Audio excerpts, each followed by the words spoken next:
சப்பாத்திக்கு தான் வந்து தக்காளி தொக்கு செய்ய போகிறேன். வாங்க எப்படி செய்கிறதுன்னு பார்ப்போம். சட்டி வச்சுதான் கொஞ்சோண்டு சோம்பு நுணுக்கி போட்டு தாளிச்சுக்குவோம். சோம்பு பொரிஞ்சு வரட்டும். இப்போ வெங்காயத்தை போட்டுக்கலாம். வெங்காயம் வச்சு வச்சுருந்தா வெங்காயத்தை போட்டு வதக்கிடுவோம்.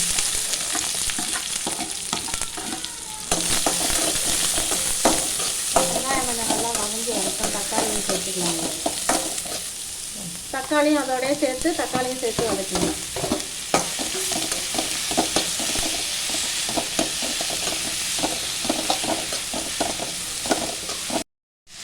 தேவையான அளவு உப்பையும் சேர்த்து அதோடய வதக்கி வைக்குவோம். இப்போ மசாலா சேர்த்துடலாம். நல்லா கொஞ்சம் வதங்கி வந்துட்டு மசாலா சேர்த்துருவோம்.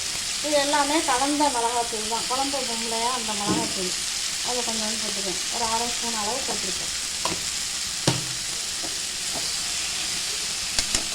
இது சப்பாத்திக்கு ரொம்ப நல்லா டேஸ்ட்டாக இருக்கும். பிள்ளைங்க இதை தான் கேட்பாங்க. சும்மாவோட இதுதான் வேணும்னு கேட்பாங்க. அதனால தான் இது மாதிரி செஞ்சு தக்காளி தொக்கு சூப்பராக இருக்கும். சப்பாத்தி கொஞ்சம் வந்து தண்ணி சேர்த்துங்க.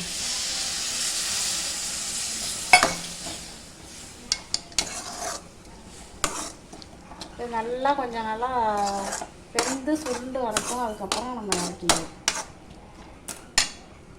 காலையிலே இந்த கிரேவி செஞ்சு சப்பாத்தி போடுறதுனால அந்த சப்பாத்தி போட்டு கிரேவி செஞ்சாச்சு. நம்ம மாவு அரைச்சோம் இல்லையா, சோளம் கொண்டக்கடலை எல்லாம் போட்டு அரைச்சோமா, அதில் தான் அந்த சப்பாத்தி செஞ்சேன். எவ்வளோ பண்ணிங்கன்னா நல்லா இருக்கும் பாருங்க. கசகசன்னு எப்படி இருக்குவாங்க. எல்லோரும் வாங்க சாப்பிடுவோம். இந்த வீடியோ பிடிச்சிருந்தா ஒரு லைக் போடுங்க, ஒரு சப்ஸ்கிரைப் பண்ணுங்கள். பா.